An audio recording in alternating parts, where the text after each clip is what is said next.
Welcome back, everybody. Just Mike here. Anyway, today we have a battery powered New England Clock Company clock, and the movement, the battery part, I do believe needs a little bit of oiling because it won't keep running. But I also want to show you something that evidently they didn't know, because if you don't work on clocks, how would you know unless you really got into it? Anyway, let me show you this clock I have. This is the clock, a beautiful clock. It's got the eagle up there. It needs to be dusted, possibly a little bit of scratch guard put on here, and sometimes even with the little nicks and whatnot that you have on there, just giving it some feeding wax, those spots will darken up and just disappear. Anyway, for this movement, let me show you. Now they do have, which is nice, they stuffed the paper up in there that probably tells about the clock. We'll pull that out in a little bit. But they have tape, scotch tape, holding this moving in because it wants to move. Why does it want to move?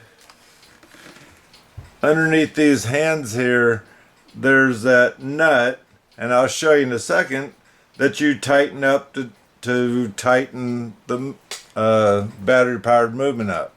Anyway, let's take this apart and I'll show it to you.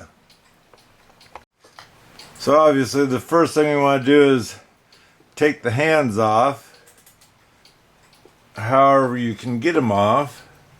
That's just pressure fitted on the second hand. This one here should be a nut looking thing on there. Oh, it actually has a nut on here. That's nice.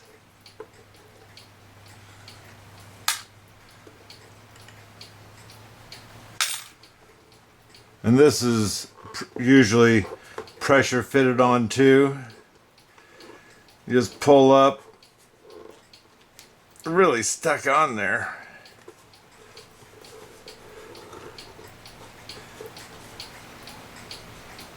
And I see that we'll call it the minute hand part, is spinning instead of the hand itself, so it'll come loose.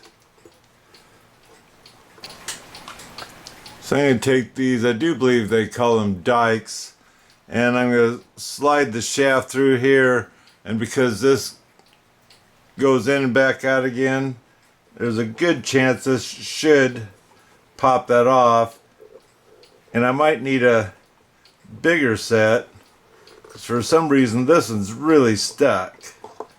Let me get the bigger set.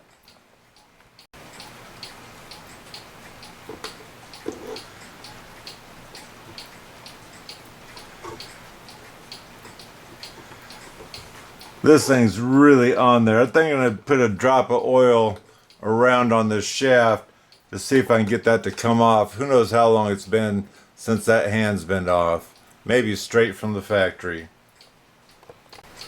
Got the oil on there. Technically speaking, I counted to 10. Started my camera back up. Trying to get this thing to come off. And at the moment, it doesn't want to. Let's try the putty knife and get this up onto the putty knife so it makes it a little bit snugger on there. And I'm not concerned if my disc that holds the number or the hand on there bends, so I can flatten it back out. It's the idea we need this off the clock, and it is not coming off. Let me work on this. I did get it off, but you can see how bent this is. You can smack that back down. Be careful of that, but smack this back down to make it flat again. So just by chance, this battery movement is running. It took several tries to get it started because this possibly hasn't ran for so long.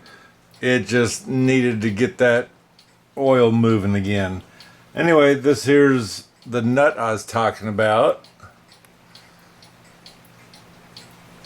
You can take that second hand off if you'd like. In fact, I'll take it off. I just have it setting on there. You can take a pair of needle nose if you'd like. Set in here and turn it until it's tight. Or you can get, there it is, the bigger ended screwdriver. Now I want to hold this movement so it doesn't move. It's not that important, but, and you can take this and turn it tight,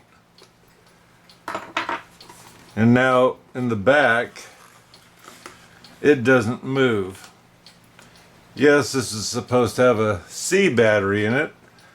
I have a AA battery. It works just fine because it sticks, it's the same size, so it sticks right in there, and there's not much to these to run, and these I found last at least a year running these things.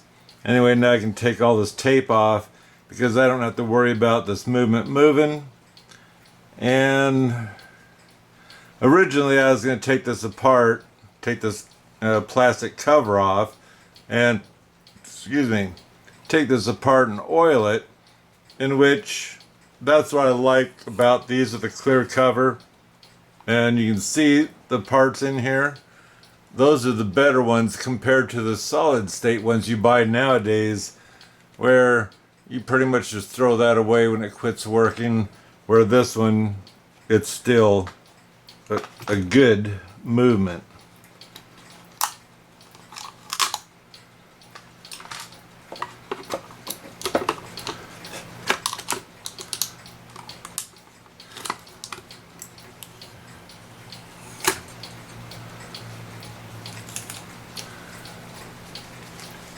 These are the papers that were stuffed up inside the case, which I think is fantastic they were, because it tells you about the clock, and it's kind of like a historical thing to have these papers, and in my mind something just a little bit more valuable. There it talks about the battery movement. It's a 726. It says it's jeweled, but it shows where you can speed it up or slow it down. It talks all about what's necessary on this clock.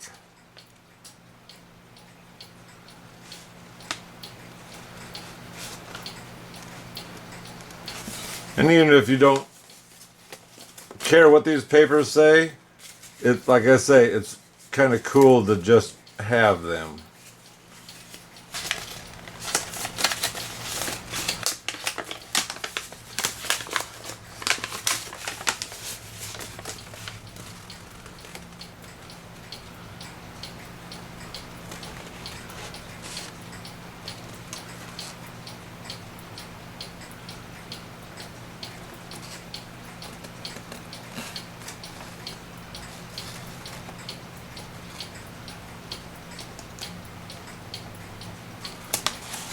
So like I say, I'm totally thrilled. To me, this clock is a bit more valuable because of these papers here that most people just throw away when they first get the clock, because it's not important to them because the clock works. Stuff it back up inside. Here's the start for it. It's a bar that comes up to the wheel, and it flicks it to get it going again.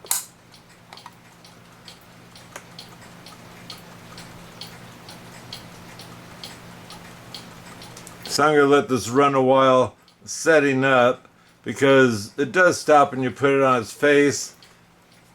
It shouldn't matter, but it might be because it's setting on the shaft that holds the hands, and it can't turn anymore, and so that way the movement just stops working because of that. Like I say, right now it's doing good. They got the tape off of there. I think the next thing I'm going to do is I'm just going to go ahead and wax this whole thing, because it does have a few scratches on it, but I think just waxing it's going to take care of it, because it wasn't beat up that much. So I got it all waxed up, and now to let it dry, and then what I can do is take a soft towel and buff it, and it's supposed to give it more of a shine than what it does if you want your clock to shine.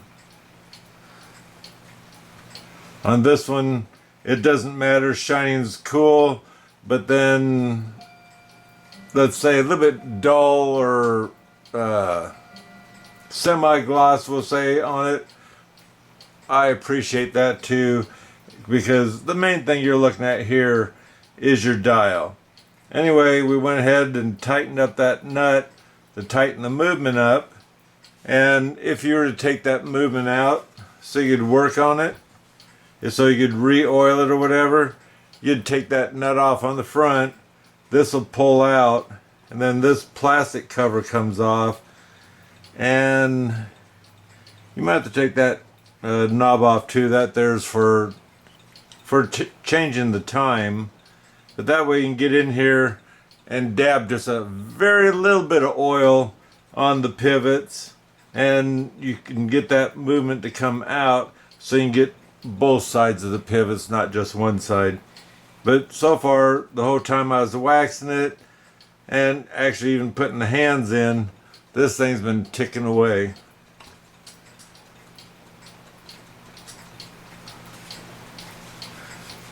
And sometimes it's wonderful to have a battery movement. This way you're not winding all the time. And just like my other one up there,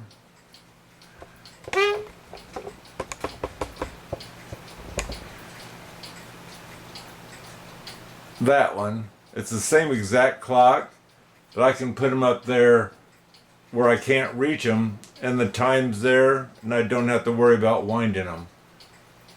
This clock right here was running beautiful, but I used regular clock oil on it, and it's been 2, maybe 3 years, and the clock just stopped. It wouldn't go anymore.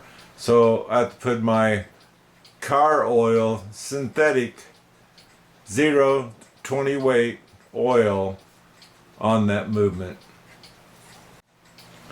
So I do hope you enjoyed my clock, the New England Clock Company clock that has the battery movement in it, and maybe you learned something, such as tightening the movement up or taking it back off again.